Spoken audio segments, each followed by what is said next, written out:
안녕하세요. 신혜변호TV 신혜수 변호사입니다. 연말 어떻게 보내고 계신가요? 모임이 많으신가요? 제가 어제 직원들하고 식사를 하려고 급히 식당을 예약하려고 하니까 예약하기 쉽지 않던데요.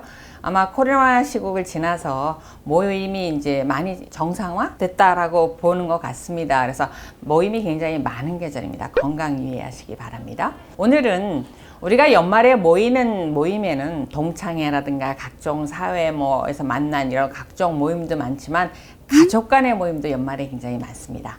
명절 다음으로 많죠. 연말에 온 가족이 모여서 식사를 이제 하게 되죠. 그런데 여러분 가족 간의 모임 가려고 지금 하는데 마음이 즐거우신가요? 굉장히 기쁘신가요? 아닌 분들 많죠.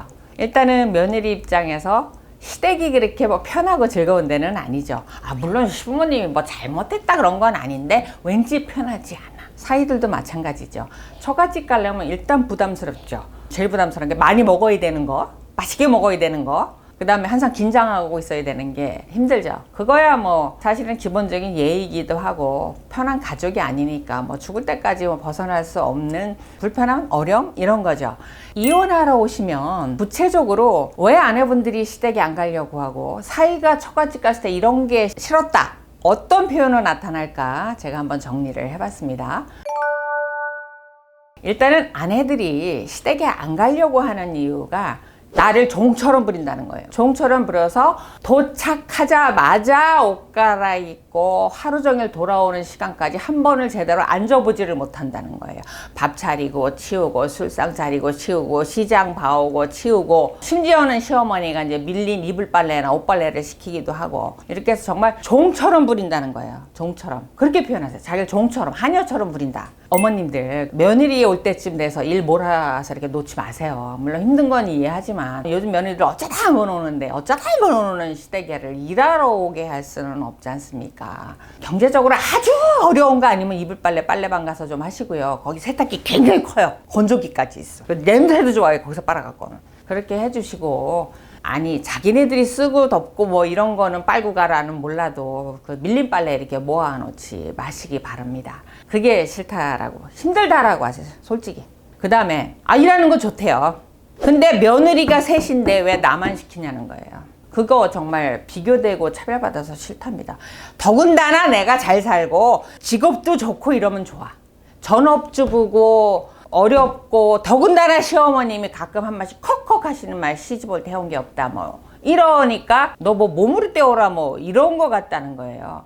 다른 동서들은 어머님 생신 때 아버님 생신 때 모여도 밥상 다 차리면 나타나는데 나는 왜 전날 가가지고 다 음식 차리고 다 하고 또 그들이 다 돌아간다면 나는 남아서 설거지를 해야 되고, 이런 거를 부모님이 전혀 생각을 못 하신다는 거예요. 이 영상을 보신 어머니 아버님 생각 안 드시나요? 혹시 며느님 중에 특별히 일을 많이 부려먹거나 많이 하고 가는 며느리 없나 잘 생각해 보세요. 그렇게 떠오르실까 아마. 얘가 편해서. 그러니까 유난히 편해서 자주 불러서 일 부리는 며느리가 없나 한번 생각해 보세요. 그 며느리들도 마음속으로는 내가 할 수 있는 건 이렇게 몸으로 떼어서 일하는 게 몇 개 없나? 그런 비애감을 느낀답니다. 불쌍하잖아요.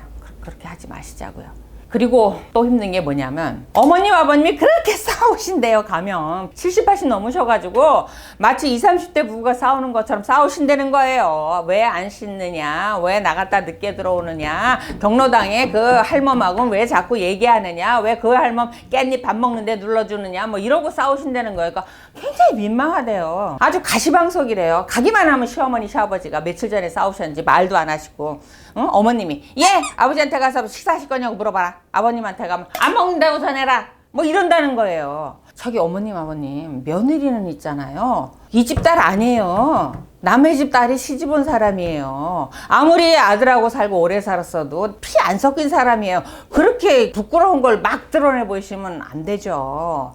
왜 그렇게 싸우세요, 자식 앞에서. 그거 정말 아주 가시방석이고 싫다랍니다. 그래서 가기 싫대요, 아주 그냥. 그 두 분이 싸우기만 하면 전화하셔갖고 어머님 30분 하소연하면은 그것 끊으면 아버님이 전화하셔갖고 1시간 하소연하고 자기가 동네 북이냐고 이렇게 얘기하신다는 거죠. 그렇게 스스럼 없이 딸처럼 대하시면 안 됩니다.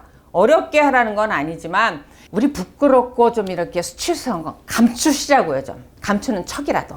요게 힘들다고 하시고, 그 다음에 그렇게 비교를 한다는 거죠. 이제 예, 둘째네는 이번에 그 아들이 손주 걔가 1등 했자잖니 1등 반에서? 아휴, 얘는 뭐 이러신다는 거예요. 그러면 며느리 생각에는 에이 정말 머리 나쁜 건 나 닮은 거 같지 않고 뼈쪽 닮은 거 같은데 왜 나만 갖고 그러나 그런 생각이 들고, 그 다음에 뭐 음식을 하나 해도 너 하는 건 왜 이렇게 매번 짜니 지적질을 해대신다는 거죠. 근데 다른 동서한테는 안 그러신다는 거. 똑같이 하시면 차라리 괜찮은데 그게 너무 마음이 상한답니다.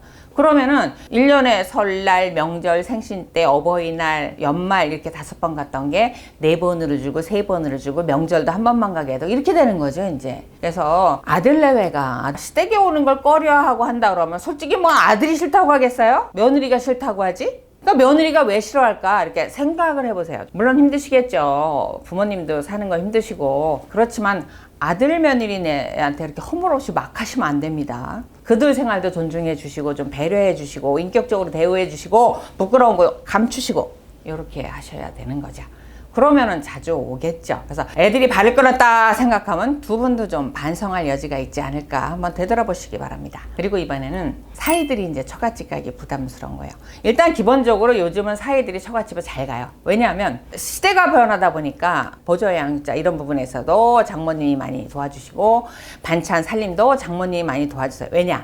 그래야 아내가 편하니까. 시어머님이 자주 드나드는 것보다 장모님이 자주 드나들면 아내가 편안해지니까, 아내가 편하면 부부싸움도 줄고 나도 편하니까 이제 처가에 일정 부분 의존하는 부분에 대해서 남자분들도 이제 인정을 해요. 인정을 하고 받아들여요.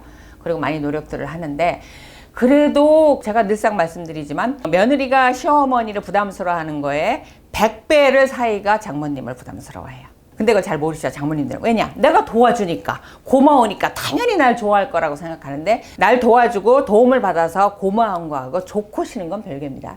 고맙지만 부담스럽고 싫은 거죠, 장모님은. 자, 어떤 부분을 가장 싫어하냐고 하면 아마 모르실걸요? 처갓집에 갔을 때 부부관계를, 성관계를 원활히 못하는 게 불편하다는 남자분들이 생각외로 굉장히 많습니다.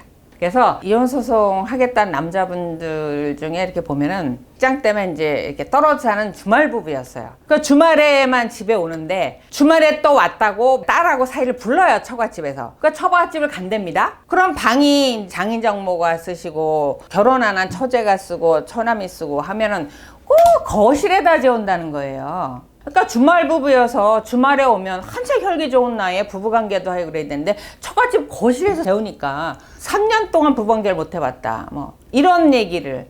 그래서 왜 아이를 안 낳았어요? 그러니까 아이를 만들 수가 없는 게 주말마다 처갓집 가가지고 거실에서 자니까 부부관계를 성생활을 많이 못했다는 거예요. 자기 못 살겠다는 거예요. 이혼 소송을 제기를 했습니다. 그 다음에 또 한 사례에서는 만나서 연애하면서 딱 한 번 한 개 임신이 돼서 애를 낳는데 그 애를 아내가 잘 못 돌보니까 처갓집에 애를 맡겼다는 이유로 맨날 처갓집으로 이제 간 거예요. 그러면은 이 사이의 잠자리는 거실 소파였답니다. 그 이후로 한 번도 부부관계를 못 했다는 거예요. 이거 굉장히 남자분들한테 중요하거든요. 그 젊은 부부 내에서 특히 남편의 성관계는 굉장히 중요해요. 근데 그거를 거실에 재우고 이렇게 배려를 안 하고 매주 오라고 그러고 주말 부부인데 그러시면 안 돼요. 보면 좋은 건 내가 좋은 거지 그들은 그들의 생활이 따로 있습니다. 그래서 처갓집을 자주 가면서 부부관계가 소원해졌다, 섹스리스 부부가 됐다, 이런 부부 굉장히 많습니다. 그래서 이런 부분 배려를 좀 해주시기 바랍니다. 자주 부르지 마세요. 좀 그들은 우리가 아니라 전혀 다른 가정입니다. 독립 좀 시켜주세요. 이런 부분 좀 고려를 해주시고요. 그 다음에 뭐 두 번째로 가장 떠오르는 게 동서간 비교죠. 아내분들은 이제 전업주부이고 솔직히 말하면 뭐 경제적인 여건, 사회적인 여건이 아내분이 소득이 적잖아요, 남편분들에 비해서. 남자들은 그렇지 않죠. 직업에 따라서 이 소득 차이가 굉장히 크단 말이에요. 근데 장모님이 대놓고 손아래 동서가 뭐 명절에도 고가의 선물하고 뭐 차도 사다 주고 처제한테 뭐 보석 반지도 사주고 하니까 정말 맘상하게 생선을 하나 구워도 맛있는 부위는 꼭 동서 앞으로 밀어준대요. 얼마나 맘상하겠어요. 근데 장모님이 과연 이걸 의식을 하셨을까요? 제가 볼 때 못 하셨을 거예요.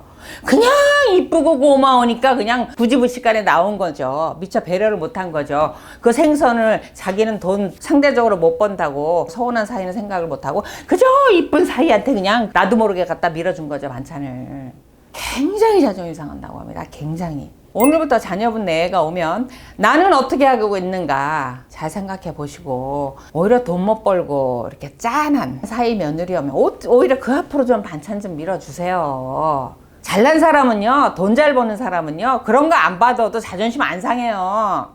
근데 돈 못 벌고 내가 모자란 사람은 내 앞이 아니고 다른 사람 앞으로 반찬 가면은 엄청 상처받는다고요. 엄청. 배려 좀 꼭 해주시기 바라고. 그 다음에 자, 우리 사이가 온다라고 하면 뭐 하세요? 등도 바꿔야 되고 벽에 못도 걸어야 되고, 또 농사 짓는 분들 밭에 무거운 거 다 걷어들이시죠? 그 맨날 집에 있는 아들은 왜 안 부리냐는 얘기예요. 사위 불만이 그거예요. 집에 맨날 있는 처남은 안 부리고 왜 나만 부리냐는 거예요. 그럼 나도 힘들다는 거예요. 육체적인 노동이 안 해봐서. 나도 우리 집 가면 엄마가 뭐 시키면은 아유 엄마 나 피곤해 하면 그만인데, 처갓집 가고 장모님이 시키는데 장인어른이 시키는데 어떻게 안 해요? 참 어려운 문제죠. 우리가 뭐 자식들을 기를 때 뭐 그렇잖아요. 그 자식 입에 맛있는 거 들어가면 행복했고 이래 길렀으나 그 사랑이 아래로 내려가지 저희한테 치받쳐 올라오진 않잖아요. 그러니까 기대하지 마세요. 기대하지 마시고 거절 못하는 사위 며느리를 부려먹지 마시자고요. 지금 꼭 반성해 보세요. 나는 그런 적이 없는가?